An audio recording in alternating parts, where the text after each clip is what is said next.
অসমৰ দৰঙৰ পথৰুঘাটৰ কৃষকসকলে ব্ৰিটিছৰ অপশাসনৰ বিৰুদ্ধে মাৰ বান্ধি থিয় দি প্ৰাণাহুতি দিছিল। সেই শ্বহীদসকলক শ্ৰদ্ধাঞ্জলি চৰকাৰেও জনোৱাৰ ব্যৱস্থা কৰিছে। চৰকাৰে প্ৰত্যেক বছৰে জনাই আহিছে। আজিও পথৰুঘাটত তেনে এটা প্ৰগ্ৰেম আছে।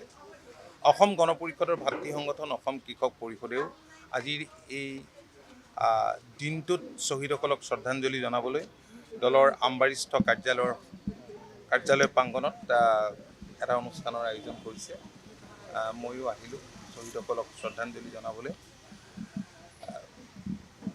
আজি ৰাজ্যখনৰ বিভিন্ন ঠাইৰ পৰা অসম কৃষক পৰিষদৰ কৰ্মকৰ্তাসকল আহিছে আৰু কেইবাগৰাকীও প্ৰগতিশীল কৃষকক অসম কৃষক পৰিষদে সম্বৰ্ধনা জনোৱাৰো ব্যৱস্থা কৰিছে।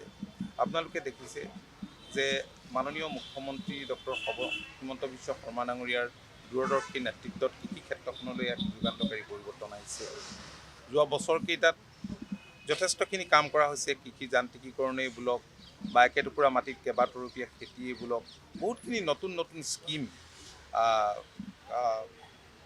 চৰকাৰে লোৱাৰ ফলত ৰাজ্যখনৰ কৃষকসকল উপকৃত হৈছে। দেশৰ প্ৰধানমন্ত্ৰীও কৃষকসকলৰ সুৰক্ষিত ভৱিষ্যতৰ প্ৰতি লক্ষ্য ৰাখি যিবিলাক আঁচনি দিছে, সেই আঁচনিবিলাকৰ দ্বাৰা অসমৰ কৃষকসকলো উপকৃত হৈছে। আমি আশা কৰিছোঁ যে অনাগত দিনত কৃষি ক্ষেত্ৰখনলৈ এক যুগান্তকাৰী পৰিৱৰ্তন আহিব। যথেষ্ট পৰিৱৰ্তন হৈছে আৰু মই আশা কৰোঁ যে অসম কৃষক পৰিষদেও এই ক্ষেত্ৰত অগ্ৰণী ভূমিকা ল'ব। মই এইখিনিয়ে মোটামুটি আৰু আজি যিটো কি ক'ম, মই পথৰুঘাট গৈ আছোঁ। Thank you. অসমৰ দৰঙৰ পথৰুঘাটৰ কৃষকসকলে ব্ৰিটিছৰ অপশাসনৰ বিৰুদ্ধে মাৰ বান্ধি থিয় দি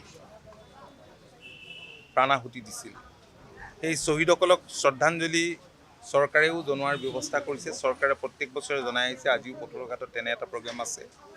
অসম গণ পৰিষদৰ ভাতৃ সংগঠন অসম কৃষক পৰিষদেও আজিৰ এই দিনটোত শ্বহীদসকলক শ্ৰদ্ধাঞ্জলি জনাবলৈ দলৰ আমবাৰীস্থ কাৰ্যালয় প্ৰাংগণত এটা অনুষ্ঠানৰ আয়োজন কৰিছে। ময়ো আহিলোঁ শ্বহীদসকলক শ্ৰদ্ধাঞ্জলি জনাবলৈ। আজি ৰাজ্যখনৰ বিভিন্ন ঠাইৰ পৰা অসম কৃষক পৰিষদৰ কৰ্মকৰ্তাসকল আহিছে আৰু কেইবাগৰাকীও প্ৰগতিশীল কৃষকক অসম কৃষক পৰিষদে সম্বৰ্ধনা জনোৱাৰো ব্যৱস্থা কৰিছে। আপোনালোকে দেখিছে যে মাননীয় মুখ্যমন্ত্ৰী ডক্টৰ হিমন্ত বিশ্ব শৰ্মা ডাঙৰীয়াৰ দূৰদৰ্শী নেতৃত্বত কৃষি ক্ষেত্ৰখনলৈ এক যুগান্তকাৰী পৰিৱৰ্তন আহিছে। যোৱা বছৰকেইটাত যথেষ্টখিনি কাম কৰা হৈছে। কৃষি যান্ত্ৰিকীকৰণেই বোলক বা একেটুকুৰা মাটিত কেইবাতৰপীয়া খেতিয়েই বোলক, বহুতখিনি নতুন নতুন স্কিম চৰকাৰে লোৱাৰ ফলত ৰাজ্যখনৰ কৃষকসকল উপকৃত হৈছে। দেশৰ প্ৰধানমন্ত্ৰীও কৃষকসকলৰ সুৰক্ষিত ভৱিষ্যতৰ প্ৰতি লক্ষ্য ৰাখি যিবিলাক আঁচনি দিছে, সেই আঁচনিবিলাকৰ দ্বাৰা অসমৰ কৃষকসকলো উপকৃত হৈছে।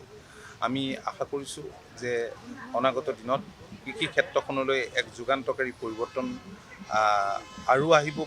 আহিব। যথেষ্ট পৰিৱৰ্তন হৈছে আৰু মই আশা কৰোঁ যে অসম কৃষক পৰিষদেও এই ক্ষেত্ৰত অগ্ৰণী ভূমিকা ল'ব। মই এইখিনিয়ে মোটামুটি আৰু আজি যিটো কি ক'ম, মই পথৰুঘাট গৈ আছোঁ। Thank U.